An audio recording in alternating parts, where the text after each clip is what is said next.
All right, guys, what I'm going to be doing is going through the test three hardest questions, or the questions that I think are the most important that are going to be on your final exam, which is just a unit 3 test that you will be taking. So let's go ahead and go through some of this information.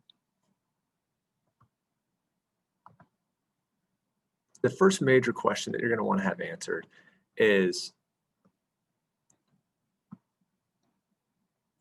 how did the market revolution lead sectionalism?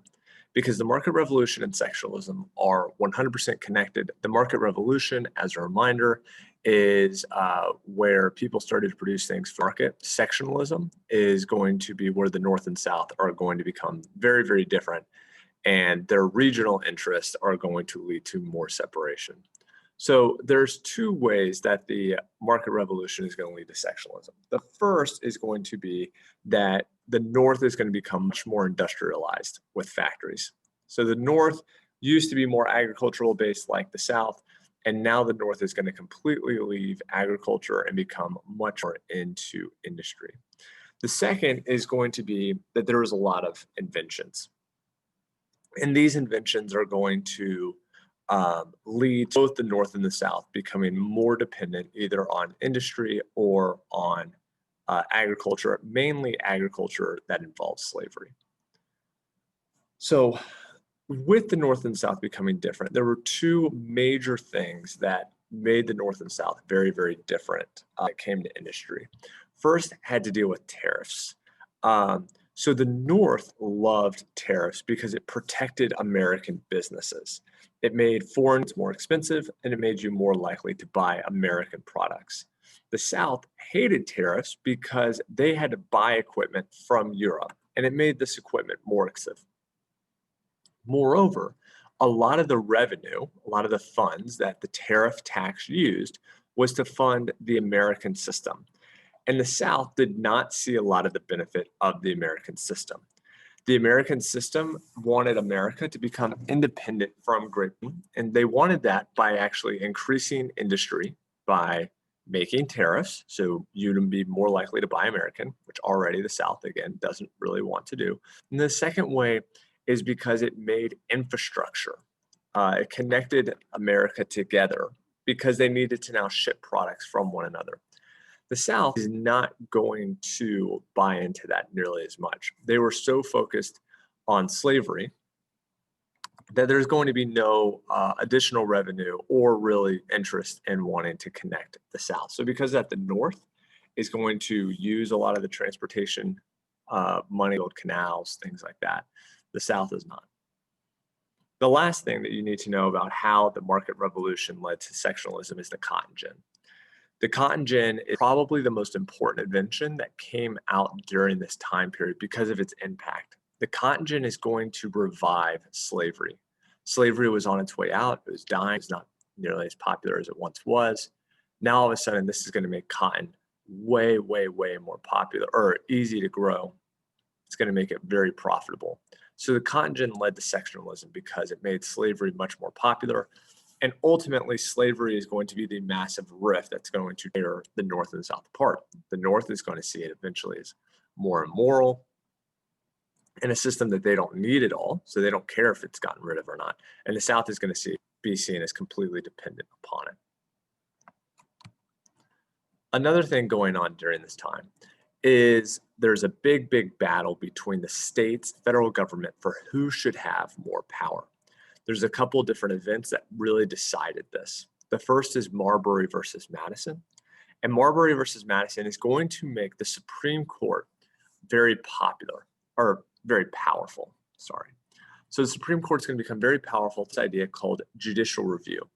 Judicial review is where the Supreme Court they are the ones who get to decide what is constitutional, what is constitutional.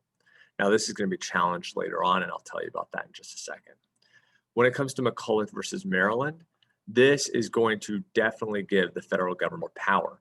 McCulloch versus Maryland stated that the national bank could not be taxed by the state of Maryland. In other words, states cannot tax the federal government anymore, clearly showing that the federal government is above the states. In Worcester versus Georgia, this is going to say that states cannot enforce federal laws on Native American lands. Now, this is interesting, and we'll talk more about this in a second because this is definitely a challenge to Murray versus Madison, but we'll get to that in just one second. And the final thing is the nullification crisis. And this is our biggest preview to the Civil War before we actually really get to the war. South Carolina did not want to follow these tariffs, the tariff of 1828, 1832, called the Tariff of Abominations. And so they said that they weren't going to follow federal laws that they didn't like, that they were going to nullify them, ignore them. And Andrew Jackson, who was president at the time, wanted to basically send the military down there to force South Carolina to follow it. Now, South Carolina is going to end up following it, mainly because Henry created a compromise. But this is going to show that basically if states don't like federal laws, they still have to follow them. Now, I mentioned earlier that Worcester versus Georgia is going to conflict with Marbury versus Madison. And how is that? Well, the Supreme Court in Marbury versus Madison decides what is constitutional and what is not constitutional. In Worcester versus Georgia, the Supreme Court ruled that Native Americans did not have to follow state law. But ultimately, Andrew Jackson challenged the court and basically said that he did not have to enforce their decision. So it does kind of show that even though we're supposed to have the power, if the president is powerful enough, they don't necessarily have to follow the Supreme Court, which is a bit alarming. Another major event that we talked about was the War of 1812. The War of 1812 is sometimes called the American Revolution Part 2 because it's the British and the United States fighting once again. The major reason for why the British and the United States fought again in War of 1812 was because the British were not seriously taking the American independence. Great Britain at this point was doing this process called impressment, where they were taking soldiers, but they had gotten involved in other American affairs. And the United States, again, felt like they were not being taken seriously as an independent country, and so they went to war over this issue. Now, the war in the tide, but there was a major impact that came out.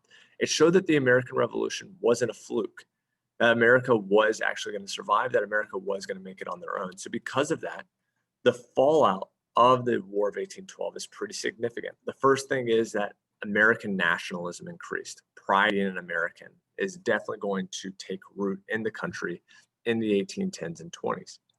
Second, the era of good feelings is going to start. This is where one political party. The War of 1812 is really going to kill off whatever was remaining of the Federalist Party, the party of George Washington and Alexander Hamilton. If you remember, the party supported the British. Now that we were kind of at war with them, it made that very unpopular. The third thing is going to be that the American system is going to start. Again, this is where we now want to become independent from the British. This desire to stay connected to Europe really left because we had this strong American nationalism. So you want to buy American products. To buy American products, we need to create tariffs. We need to create a national bank, and we need to create infrastructure, canals and railroads and such. And then the last one is, and this is kind of a weaker connection, but it's the Monroe Doctrine. The Monroe Doctrine basically stated that we did not want European influence in the United States anymore, and the United States would not influence anything over in Europe. This is a continuation of what George Washington had stated with his proclamation of neutrality, although it's specifically now referencing Europe.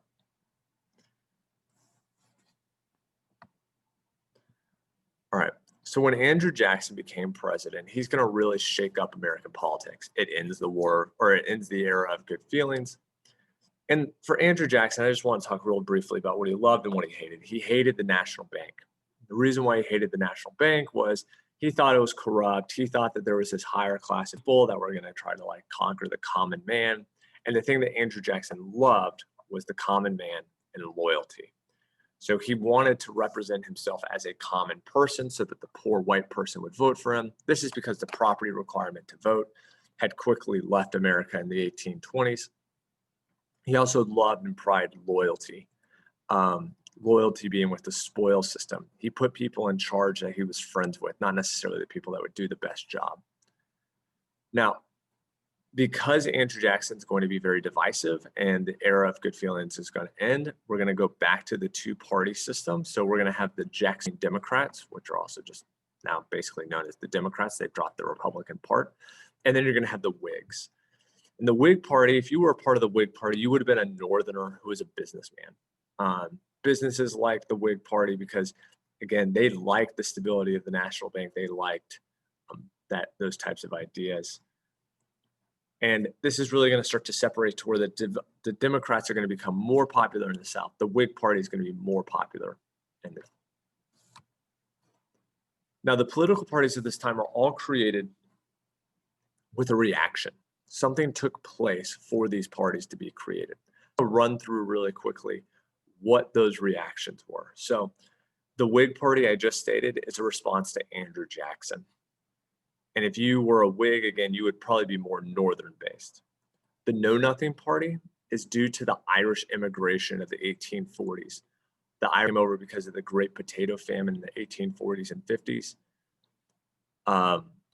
Americans who were already living there, especially Anglo-Saxon American, or also called WASP, white Anglo-Saxon Protestants.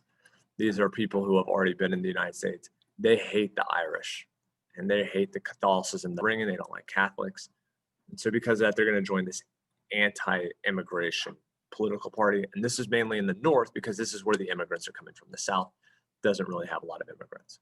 The Republicans, this is created in mainly response to desire to end slavery, and that comes from like the Dred Scott case. We're also seeing that a lot of the things that abolitionists have established, like free states versus slave states, has been taken away. Now there's a political party created just for that cause. And then the final thing is Democrats. Now the Democratic Party is the only party that was created before this unit. Democratic Party was created by Thomas Jefferson. They're going to be mainly Southerners. Sorry, I should have said Republicans are mainly Northerners. Democrats are mainly Southerners at this point at the end of the unit. And again, that's because the party is eventually going to become the party of slavery. All right, so our last thing is manifest destiny. Manifest destiny is this idea that you want to move out west. I give 3 brief examples. Let me explain how each of these show the movement out west. The Louisiana Purchase is our first form of manifest destiny. And it was kind of manifest destiny before we even knew what manifest destiny was, but it was a large land purchase from France. Gave us about 1/3 of the United States in one purchase. This is going to make the desire to move out west more attractive for some people, mainly because of like Lewis and Clark. The land is now going to become available. Next is the Native American removal. It's this idea that this land that Native Americans are using is worthless. There is a big thing that the way the Native Americans are using the land isn't the most opportunistic, effective. There's better ways to use it. There was a big idea in Manifest Destiny that America had figured out the way to do life the best, and it needed to explain that way to other people. And if you didn't like it, then you had to go.